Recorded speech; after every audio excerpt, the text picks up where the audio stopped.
Police Minister Bheki Cele has already arrived in Diepsloot, north of Johannesburg, today, following an alleged vigilante killing. He is accompanied by Home Affairs Minister Dr. Aaron Motsoaledi.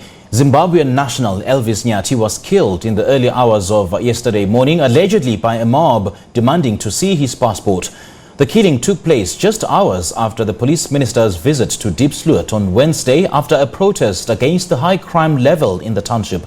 President Cyril Ramaphosa has condemned the murder. All right, let's now take you to Diepsloot, wherein David Makhura, the Gauteng Premier, is now addressing the masses. We were here with the Minister of Police, Minister Bheki Cele. We were here on Wednesday with the MEC for Community Safety, Faith Mazibuko. We met with the community leaders, and later the minister addressed members of the community. We listened to all the issues they have raised. They have raised those issues before with the minister. The big issue here is the problem of crime. There are 7 people who were killed in a very brutal way. On Wednesday when we were here, we went to places where the people were killed. They were stabbed, they were shot at. There was a gang that moved around doing door-to-door, literally breaking doors and shooting people. So there are 7 people who died in total. The community was extremely upset. They are still extremely upset about that. So the minister made a clear commitment about the reinforcement of police, including vehicles and the deployment of the TRT, and otherwise known as Amaberete. They were deployed that evening, but we know that that evening members of the community here, a group amongst them, was doing door-to-door work, and they went to attack and kill Mr. Ndlovu. We condemn that. We condemn any act of violence, and they were doing this, what they call door-to-door. They were doing that to identify the people they say are responsible for killing the 7 people who were killed I referred to earlier on. You know that one of the big issues which was raised here is about illegal foreign nationals and undocumented migrants, issues around the businesses here that are also operating illegally, and drugs. And we said when we were here on Wednesday with the minister is that they must leave the community. We will reinforce. We added the number of vehicles here. The community must not take the law into their own hands. This matters of people who are criminals, people who are involved in illegal activity, including those who are illegally in South Africa. It's a matter that the law enforcement agencies are rising to the occasion to deal with. The Minister of Home Affairs is here joining us today. He has been dealing with these issues around the porous borders extremely. But we don't want, I've said that again and again, and government, including National Cabinet, has said that we can't support any South African who take the law into their own hands. You can't have people who are moving door to door saying they're identifying the illegal foreign nationals. It's not the job of anybody to do that except law enforcement agencies, because that's exactly what's going to happen. Once anyone is allowed to do that, innocent people are going to be killed. Even if somebody was in South Africa illegally, they cannot be killed. The law enforcement agencies have a responsibility. Home Affairs team, you see the team of Home Affairs is here, has the responsibility to do their work, reinforce our borders, and that work is being done at great pace in our country. So we agreed with the community that we will come back today. So we are having a meeting today with the stakeholders. This is a continuation of the meeting we had. We are going to report back to them about the announcements that the minister made on Wednesday, how many police were going to be deployed. The minister said to me today, all this that which he committed to was done. I know that the Amaberete have been doing their work already. There's now a new complaint that Beret is the TRT unit, you know, when they get to a community, when the community asks for them and they get there, they start doing their work. So one of the things we got is that there's already someone who's complaining. There's an area called reception area. That's where the criminals hide, commit crimes, not just in Diepsloot, in all the different areas of Gauteng. They commit crimes. They commit crimes in different areas and go and hide in that area. So the police were in that place for 2 nights, consistently carrying out their work. And I think today what we are doing here is a report back. There are other important issues that we are going around throughout Gauteng. I was in Orange Farm yesterday. The MECs are all over the province. We are dealing with the local economies. You know, unemployment is a big issue. At the back of all these issues that people are complaining about is about their livelihoods, their source of income, and it's very easy to start blaming somebody else. So we have passed the legislation called the Township Economy Bill. We are going all over the province. From here, I'm going to Ivory Park. So we are also coming back next week to deal with the local businesses that are operating here. We also don't want businesses that are operating illegally, and including those that are actually conducting illegal businesses as of what they do. Some of them, they pointed to us, the community pointed to us, people they say are selling drugs. We're going to crack down on all that. We're not just doing it here in Diepsloot.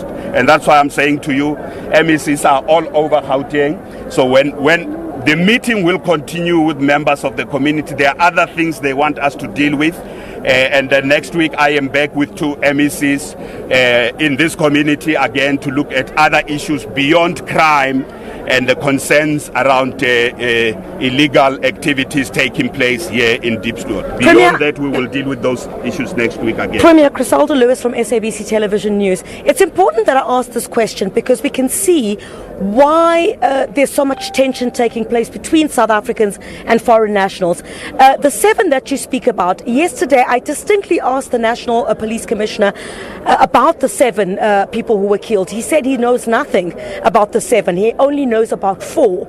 You're mentioning 7 here today. Do you know the identities of those 7 people who were killed? Were they South Africans? Were they foreign nationals? Do we know if what is being sought at this stage are foreign nationals who are believed to have killed those South Africans? It's very important that we get this. Certainly, yes. I can say that the people who were killed, so some were killed in October last year. The numbers I'm referring to, we were verifying them with the minister on Wednesday when we did door to door to understand how many were killed this past week and how many were killed from October. The 7 is the total number. They are South Africans. This I must say. And the community is alleging. And let me tell you, we spoke to people who were attacked. We got into places. They explained to us the modus operandi of the gang. They are alleging that, yes, they are not South Africans. That's something that the police are following up on. So the allegation is, yes, this gang that has been getting house to house, breaking in, shooting, stabbing people, and they ask for money, they ask for TV sets. They say the community alleges that they are foreign nationals. That can only be confirmed by the police. But yes, those who were killed. So in other words, we adding Ndlovu now, who was brutally murdered. So there are 8 people who have been killed, but it is over a period of time. When we came here on Wednesday, there was no certainty about how many people have been killed, and they are alleged. These 7 have been killed in the same way by the same gang. The police have been following on this gang, and we are. The minister has also deployed here a team of detectives who will be able to track them down. Even if it means they run out of Diepsloot, we know how criminals operate. They go and hide somewhere else. It is a team that there's a detective team that will track them down. I want to emphasize all these issues have to be dealt with by law enforcement agencies and the authorities. And there's no one entitled to organize themselves and take the law into their own hands. That shouldn't happen, because we saw when it happened in Alexandra, they just look at your face, they just look at how you look like, and then suddenly you have to produce your documentation. It shouldn't be done by citizens. It is the responsibility of Home Affairs as a whole machinery. Immigration officers are responsible for that, and even here in Diepsloot, those immigration officers will work with us. As I said, the Township Economic Development Bill enables South African businesses and businesses owned by those who are legally in South Africa to be able to operate in our community. So we have a program that goes beyond just responding to this issue of crime. We are looking at how we activate our township businesses and support entrepreneurs, because at the end of the day, it's an issue of competition for resources and jobs and jobs and jobs. Chief Jones from ENCA. In your SOPA 2022, you spoke about fighting gender-based violence. Now, a report has been released showing that Diepsloot has one of the most crimes in the country against women. Would you say that government's response time, especially provincially, has failed to actually address some of these issues of crime in this township as well? And then secondly, there's also been an issue what we saw where police confront some of the locals and they ask them to describe a body part in a native South African language. Is that, a deference to a right to human dignity as well? Well, let me say that the police in Gauteng have been working extremely hard to deal with all different types of crimes, including gender-based violence. Every week on Thursdays, they release statistics around how many people have been arrested, just from the point of view of arrest, and those they are looking for who have committed crimes. So even early this morning, I received a report, as we do every Thursday morning. We have Okaimula operations. I did receive a report about how many people have been arrested on the GBV cases. Certainly crime is a big problem. Even as the police are working as hard as they do, the communities are feeling unsafe. But the only way to really respond to crime, firstly, we as the state are reinforcing our resources. In the State of the Province address, I also indicated how many vehicles the provincial government had to buy for different units of the police to add to what national government is providing. Resourcing the police is extremely important, but we also have to increase the number of police. Gauteng is a highly densely populated province, so this one of the issues I've been discussing with the minister is that we need to increase the number of police here, but also there are communities that are often complex to police.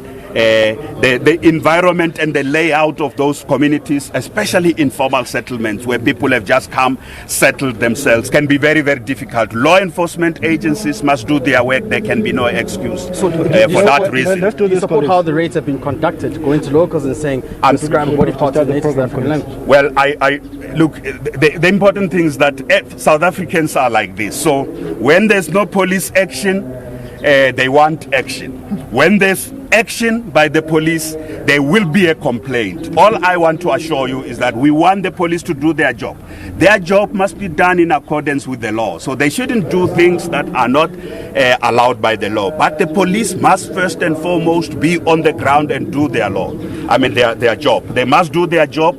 Doing their job often will irritate people. As I said to you, Ama Beret, this community was calling for Ama Beret. But I already hear there's a complaint that no, these guys are too much for us. When you have criminals, you've got to send your best police units in those areas to get the criminals. And they must get the message that what these guys have been doing, this gang has been doing here, door to door, cutting down, breaking into people's houses, shooting people, stepping people, they're sending a message that undermines rule of law. They undermine the sovereignty of the state. And it doesn't matter whether they are South Africans or they are foreigners, they must be tracked down and they must be brought to book.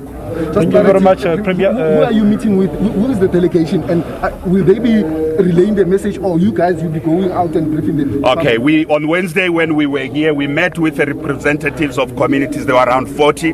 They come from different organizations, from the churches to also the political parties. The good thing is that all of them have been working together. So there are political parties, there are civic organizations here, there are our councillors in this area have been coordinating that. So the stakeholders meeting we have here is with all the including small businesses that are here. That's why the issue of the businesses supporting small businesses in this area is extremely important. So, and I want to emphasize that today we will not deal with all the issues. It's a continuous program. Next week I'll be back here on Tuesday to deal with the issues facing small businesses in this area. Thank you very much. The Gauteng Premier David Makhura, just as he's about to go into this meeting, I understand that this is where please come through, Gabi. This is where the meeting will be taking place. I understand it's a closed session that is taking place. The media being asked, of course, just to give way. This is where the meeting is taking place, and you can see that it's just gotten underway. And there are members of the media there. And we're being told that the media is not being allowed into this particular meeting at this particular stage. So you see there the Minister of Police has already arrived. We could just get a shot of that and we will leave. The Police Minister has already arrived together with other members of government as well. We do understand that this is a closed meeting, and we're unfortunately unable to put through our cameras at this particular stage. We're being asked to leave at the stage, but hearing from the Gauteng Premier David Makhura, him indicating that some of the concerns that they had raised related to the 7 South Africans. We've confirmed, of course, with him now that those are 7 South Africans. What started the violence here in Diepsloot was an issue relating to crime, where residents had indicated that South Africans were being targeted here. Confirmation from the Gauteng Premier that 7 South Africans, he says, were shot and killed, and he says that there's been a mob of what the South Africans are saying is a mob of foreign nationals. That is the claim that is being made, going house to house and going to these particular areas to basically carry out these crimes. So the Gauteng Premier are basically saying they've confirmed what they have in terms of information that the identities of those 7 that were killed are South Africans, and the allegation that is being made here in Diepsloot is that it is a mob that is made up of non-South Africans, foreign nationals that meted out those attacks, and no arrests, we understand, have been made at this particular stage pertaining to any of those 7 that have been killed, as well as the death of Elvis Nyathi, which took place in the early hours of yesterday morning. I want to let you go. Thank you so much for that update. We'll be coming to you a little later on. Chriselda Lewis there is in Diepsloot in the north of Johannesburg, and we've seen Police Minister Bheki Cele, and in the company of Home Affairs Minister Dr. Aaron Motsoaledi and Gauteng Premier David Makhura have already descended in Diepsloot, and they'll be meeting some of the tactical response teams and detectives who are on the ground to quell the violence and restore calm in Diepsloot.